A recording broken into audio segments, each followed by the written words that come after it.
You think you know what disorder means, a label, a diagnosis, something that happens to other people. But disorders are not things that live in hospitals. They live inside ordinary minds, quietly rearranging the furniture of thought until you no longer recognize the room. Every symptom is a mirror, and every mirror points back at you. The descent begins not when you see madness, but when you start to understand it. It begins with a subtle fracture between you and yourself. You start to observe life from a distance. Your own voice sounds foreign. Your body feels like an object you're piloting. Psychology calls it dissociation, a defense against overwhelming stress. But what if the defense becomes the reality? Your brain learns to survive by detaching, by turning existence into a movie you can't pause or leave. You're both actor and spectator, trapped in a looping performance of being. You tell yourself it's temporary, a symptom. Yet the world feels artificial. Faces melt into meaninglessness, and you can't remember when you last felt real. When you can't feel yourself anymore, who exactly is left to suffer? You call them thoughts, but they don't feel like yours. They arrive uninvited, intruding, repeating, multiplying, until they drown out the silence inside your head. You try to push them away, but the more you resist, the stronger they become. Psychology calls this the obsession-compulsion cycle. Intrusive thoughts feed the rituals meant to silence them. You wash your hands, check the locks, count to 7, whisper words of protection. For a moment, the noise stops. Then it starts again, louder. The mind creates its own cage and polishes the bars to keep it clean. Order becomes the illusion of control, a ritualized war against chaos. When your own thoughts are the intruder, where can you hide? At first, it feels like exhaustion. Then it becomes gravity. Every thought drags, every movement costs. You tell yourself to try harder, but effort dissolves before it reaches the surface. Psychology describes depression as chemical imbalance, cognitive distortion, maladaptive pattern. But none of those words capture the quiet suffocation of nothingness that hums beneath your ribs. You stop dreaming, not because you've given up, but because dreams require energy you no longer possess. You crave numbness more than joy, silence more than hope. Even sadness feels too alive. And still, you function, smile, work, respond, the mask fused to your skin. If your soul stops signaling distress, does that mean it's already dead? You shift identities like weather, desperate to anchor to something, someone, anyone. Psychology calls it identity disturbance, an unstable sense of self that flickers between extremes. Love feels like oxygen until it becomes poison. Abandonment is death, even imagined. Every emotion arrives in full volume, no dimmer switch, only flood or famine.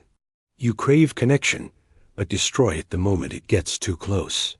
The people who try to help become your next obsession, your next enemy, your next ghost.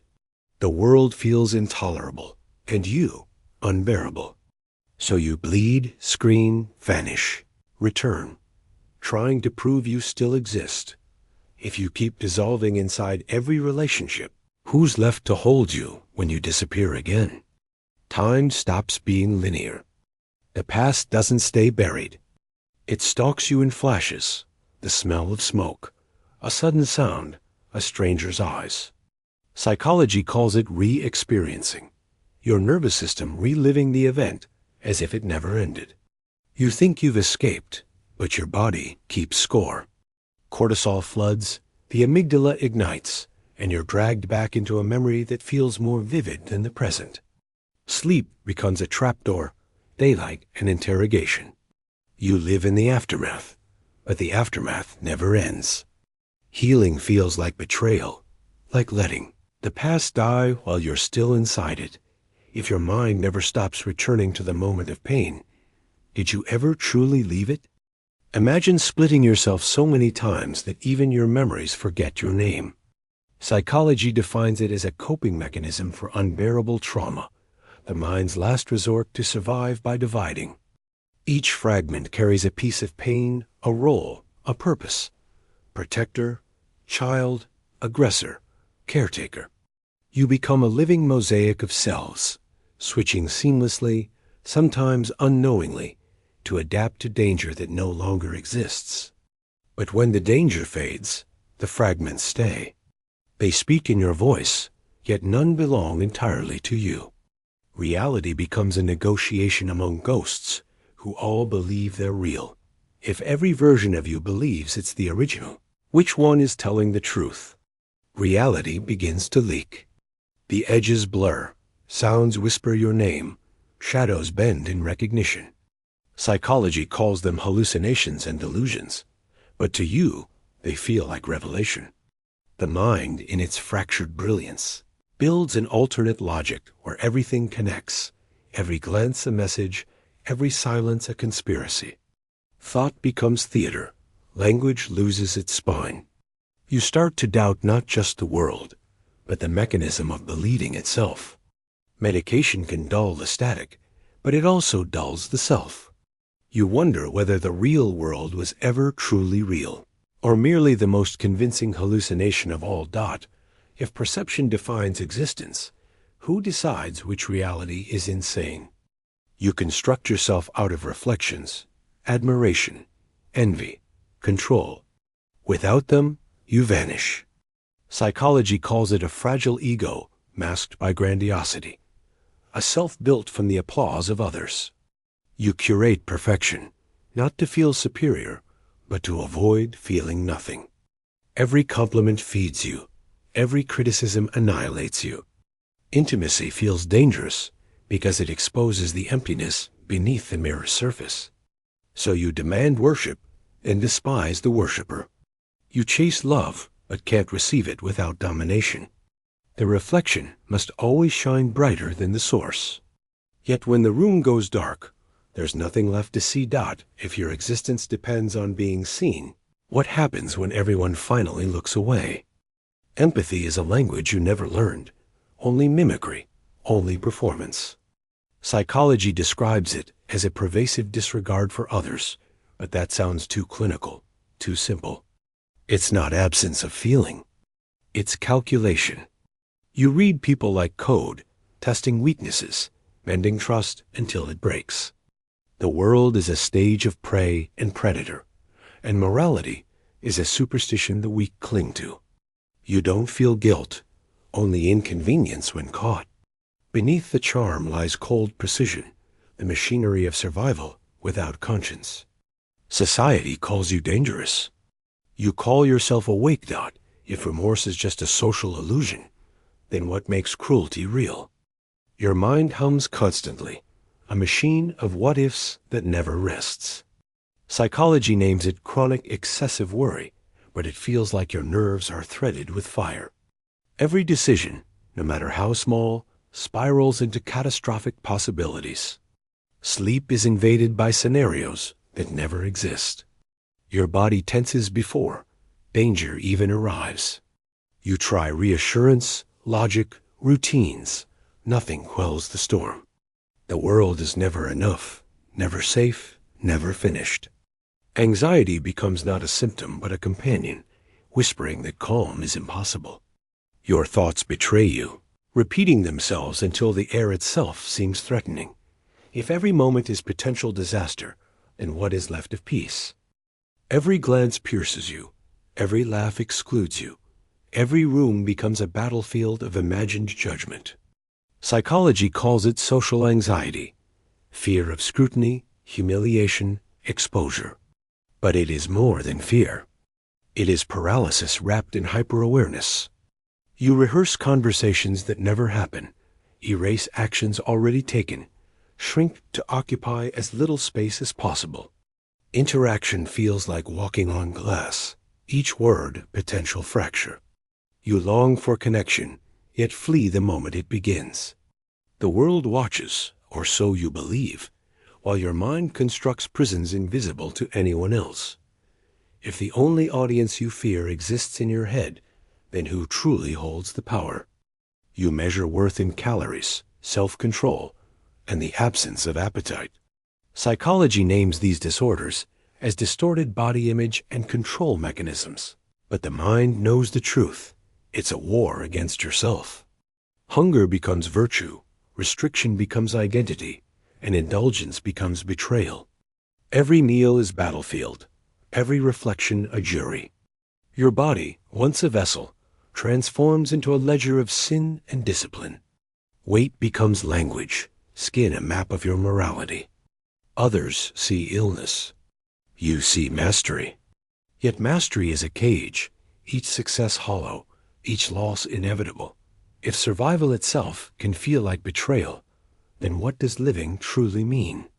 Your mind is a pendulum swinging between extremes. Psychology calls it mood dysregulation, but it feels like being both wildfire and ash in the same body. Euphoria elevates you beyond reason. Ideas pour like rivers. Confidence blinds you. Risk feels sacred. Then the fall comes, sudden and unannounced, dragging you into despair so deep it reshapes time itself. Friends call it unpredictable. You call it existence. Medication can dampen the tides, but never erase the memory of flight or the gravity of collapse. Your identity becomes measured in highs and lows rather than in the quiet spaces between. If your life is dictated by swings you cannot command, then who truly inhabits your mind? The days bleed into each other. Psychology calls it chronic stress and occupational burnout, the slow erosion of motivation, energy, and sense of purpose. Your body hums with exhaustion before your mind notices. Tasks become mountains, expectations unbearable. You endure, function, nod, smile, while inside, neurons cry for respite. Sleep brings no restoration, leisure feels guilty, and accomplishment tastes hollow. Stress rewires you into a machine that survives but never thrives, trading vitality for mere continuation. Your identity becomes workload, your self-worth measured by output. If existence becomes maintenance without meaning, then what remains of you beyond the grind? You withdraw not out of choice, but instinct. Psychology frames it as avoidant personality traits compounded by social isolation, fear of rejection, hypersensitivity, chronic avoidance. Yet withdrawal does not protect, it erodes. Days pass without notice, interactions vanish, and the mind begins speaking only to itself. Longing twists into contempt for the world that cannot meet impossible standards. You ache for connection, but punish yourself for even imagining it. Loneliness becomes a companion, familiar and inescapable, whispering that intimacy is betrayal and isolation is safety. The self shrinks quietly until your presence in your own life feels optional. If the only witness to your suffering is your own shadow, then who will mourn when you vanish entirely? Every disorder, every symptom, every defense, all born from the same architecture, a brain designed to survive its own awareness. Psychology tries to separate them, to name and classify, but beneath the language lies one truth. The mind is both the disease and the patient. You are a labyrinth of protective lies, of chemical storms pretending to be choices. Every coping mechanism begins as salvation and ends as imprisonment. What you call normal is merely the most socially acceptable form of dysfunction. There is no clear line between sane and sick, only gradients of delusion arranged to appear stable. If the mind itself is the source of distortion, how can you ever trust the one who perceives it?